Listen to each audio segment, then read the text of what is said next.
অনেকের মা বাবারে কবরে রাখছেন।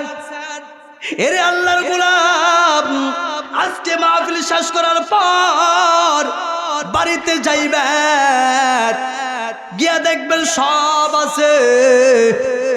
নিজের বিবির চেহারাটা দেখবারে যুবক, নিজের মার চেহারাটা জীবনে কোনোদিন দেখবা না।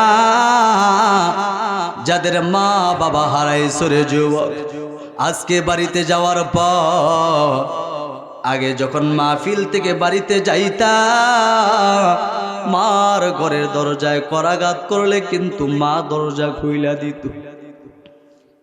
এখানে যেই সমস্ত মুরব্বীরা মা হারায় ফেলাইছে, যেই সমস্ত যুবকরা মা বাবা হারায় ফেলাইছে, আজকে মাহফিল শেষ করার পর বাড়িতে গিয়া মার ঘরের দরজায় করাঘাত করবা, মা জীবনও কোনোদিন দরজা খুলবে না। গিয়া দেখবার যুবক, মা যে বিছনায় ঘুমাইছে এখনো বিছনাটা এলোমেলো হইয়া পইরা রইছে। মা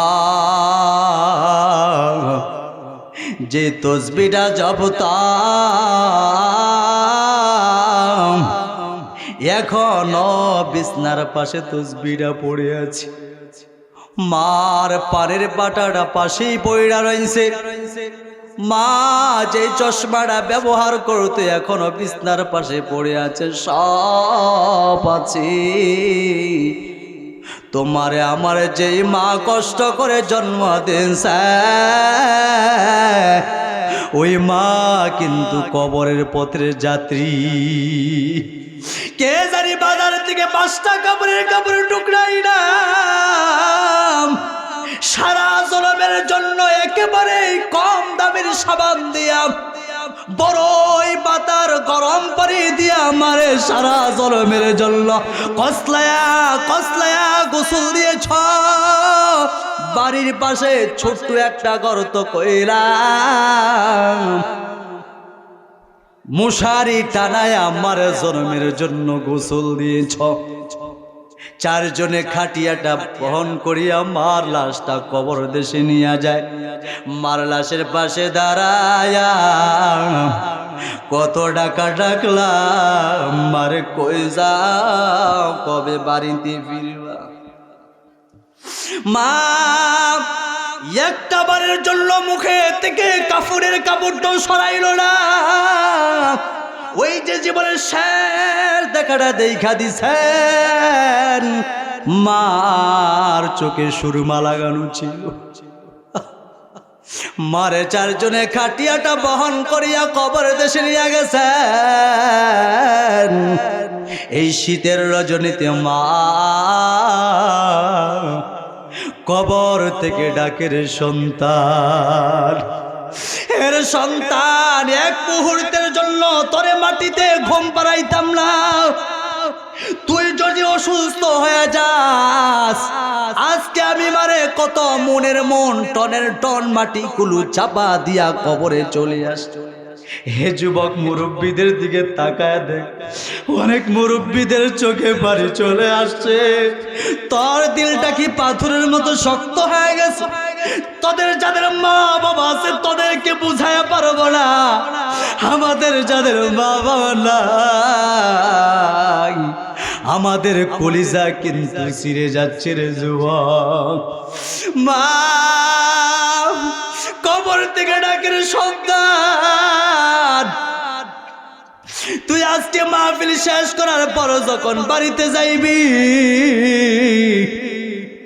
ভালো একটা খাটে তুই শয়ন করবি, তোর উপরে ফ্যান করবে, বাতি আছে। এর সন্তান আমি মারে এমন জায়গায় রাখছ, ডাইন পাশে শুইতে গেলে কিন্তু বাম পাশে জায়গা থাকে না, বাম পাশে শুইতে গেলে ডাইন পাশে জায়গা থাকে না। সন্তান রে, আমি মার কবরের বাঁশের পাতিলগুলো বাইঙ্গা বাইঙ্গা কিন্তু বৃষ্টির পানিগুলো কবরে ঢুকে একবার ওই বৃষ্টির পানিগুলো আটকাইবার তুই আসিসলি না, তুই আসলি না। এর সন্তান, তুই যখন রাত্রে ঘুমাইছিস তোরা ডাইন পাশে ঘুম পাড়াইতাম, তুই যখন প্রসাব করে দিস টান দিয়া বাবে আনছি, বামেও যখন প্রসাব করে দিস টাইম দিয়া তোরে কিন্তু বুকে নিস। সারা রাত তো আমি প্রসাবে ঘুমাইছি, এর নারী সিরাধান তোরে কিন্তু আমি মাটিতে ঘুম পাড়াইতে দেই নাই, প্রসাবে ঘুম পাড়াইতে দেই নাই। এর সন্তান, আজকে তুই আমারে ভুলে গেছস। এরে আল্লাহর গোলাম নবীর উম্মতের দাল, ওই মা, যেই মা তোমারে আমারে হাত দিয়া কত খাবার খাওয়াইছে, আজকে ওই মার দুইটা হাতও কিন্তু কবরের মাটি খাইয়া ফেলাইছে। যে মা তোমারে আমারে ঠোঁট দিয়া কত চুমো দিতাম, আজও কিন্তু ওই মার এই দুইটা ঠোঁট কবরের মাটি খায়া ফালাইছে। মারে 5টা কাফনের কাপড়ের টুকরা দিয়া সারা জনমের জন্য ঘুম পাড়াইলি, মা ওই কাফনের কাপড় 2-5টা কবরের মাটি খায়া ফলাইছে। এরে আল্লাহর গোলাম নবীর উম্মত, মা বাবার রাখছাস, একদিন কিন্তু তোমার আমার ওই কবরে যাওয়া লাগবে। কবরের মাটি থেকে কেউ বাঁচতে পারবা না।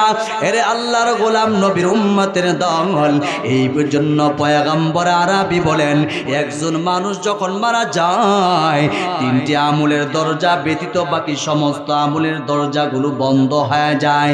কি 3টি আমলের দরজা? বিশ্বনবীজি বলেন, ইদা মাতাল ইনসানু ইনকাতা আমালুহু ইল্লা মিন সালাত সাদাকাতিন জারিয়াতিন আও ইলমিন ইউনতাফাউ বিহি আও ওয়ালাদিন সালিহিন ইয়াদউ লাহু। ওরে মুসলমান ভাইরা আমার, আল্লাহর পয়গম্বর রাহমাতুল লিল আলামিন বলেন, 1 নম্বর হলো সাদাকাতিন জারিয়াতিন।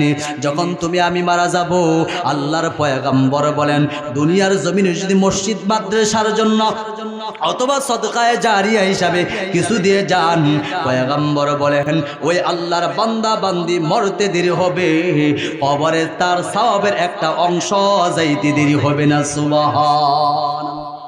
2 নম্বর বিশ্বনবীজি বলেন, আও ইলমিন ইউনতাফাউ বিহি, উপকারী আলেম। যদি আপনি একটা বাচ্চাকে কোরআনের হাফেজ বানায় যাইতে পারেন, আলেম বানায় যাইতে পারেন, ওই শিক্ষক মরতে দেরি হবে, পয়গম্বর আরবি বলেন তার কবরে সওয়াবের একটা অংশ যাইতে দেরি হবে না। 3 নম্বর হলো আওয়ালাদিন সালিহিন ইয়াদউ লাহু, নেককার সন্তান। এখানে আমরা অনেক বাবারা আছি, দিল দিয়া কথাগুলো শুনবেন, সন্তানকে ডাক্তার বানাবেন, ইঞ্জিনিয়ার বানাবেন, বিজ্ঞানিক বানাবেন, কবি বানাবেন, সাহিত্যিক বানাবেন, সাংবাদিক বানাবেন, আমাদের কোনো আফসোস নাই। তবে সন্তানকে কোরআনের ডোজ আগে দিতে হবে। কথা বলেন ঠিক কিনা? ওরে আল্লাহর গোলাম, যেই সন্তানের ভিতরে কোরআনের ডোজ আছে, ওই সন্তান কোনোদিন কোরআনের ইসলামের বিরোধিতা করতে পারে না। কথা বলেন ঠিক কিনা? ওই সন্তানের ভিতরে কোরআনে, যখন তুমি আমি মারা যাব, তোমার আমার সন্তান তোমার আমার কবরের পাশে গিয়া দোয়া করবে, মা বাবার জন্য প্রাণ করে দোয়া করবে। আল্লাহর শিখানো দোয়া সকলে চিল্লায় বলা যাবে নি, রব্বির হামহুমা কামা রব্বায়ানি। জবান খুলে পড়েন, রব্বির হাম।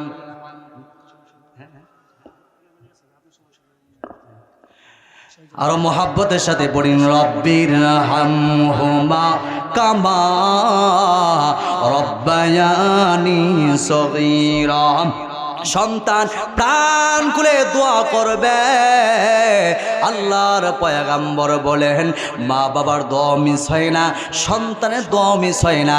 সন্তান যদি আসমানের দিকে দুইটা হাত উঁচু করে আল্লাহর কাছে দোয়া করে, ওই মা বাবার কবর আযাব মাফ করে দিতে পারে কি পারে না? এই জন্য সন্তানকে আলেম বানাবেন তো ইনশাআল্লাহ। আল্লাহ রাব্বুল আলামিন কবুল করুক। এখানে আমার সাথে ওয়াদা করবেন আজকের পর থেকে কোনোদিন গুনাহ করবেন না, নামাজ ছাড়বেন না। যেই সমস্ত যুবকরা আয়োজন করেছ, আল্লাহ যেন এই যুবকগুলোকে দ্বীনের জন্য কবুল করে নেয়, ইসলামের জন্য কবুল করে নেয়। যতদিন দুনিয়ার জমিনে বেঁচে থাকবো ওলামায়ে কেরামের বিরোধিতা করব না। কারা কারা রাজি দুহাত উঁচু করে আল্লাহকে দেখায়। আয় আল্লাহ, তাকায়া দেখেন জগন্নাথপুর যুব সমাজের উদ্যোগে আজকের মাহফিল। শত শত তোমার প্রেমিক বান্দারা বসে আছে। যতক্ষণ পর্যন্ত আলোচনা করলাম একটা মানুষও এদিক সেদিক নড়াচড়া করল না। চাতক পাখির মতো বয়ান শুনলো। আমার বিশ্বাস আরো 1 ঘন্টা বয়ান করলো, একটা লোক এদিক সেদিক নড়াচড়া করতো না। আল্লাহ তাআলা ওয়াদা করেছে নামাজ পড়বে, জিকির আজকার করবে, বেপরদায় চলবে না, গুনাহ করবে না। সকলে তওবা তুমি কবুল করে নেন, বলেন আমিন। সম্মানিত ভাইয়ের আমার, সময় আর দেওয়া সম্ভব হচ্ছে না, কারণ আমি আবার গাজীপুর যাব, সেখানে আমার বয়ান আছে। এখন এখানে আসার কথা ছিল না আমার, ওয়াদা রক্ষার্থে। আমার এই যে ওবায়দুল্লাহ ভাই, ওনার ওয়াদা রক্ষার্থে এখানে আসছি।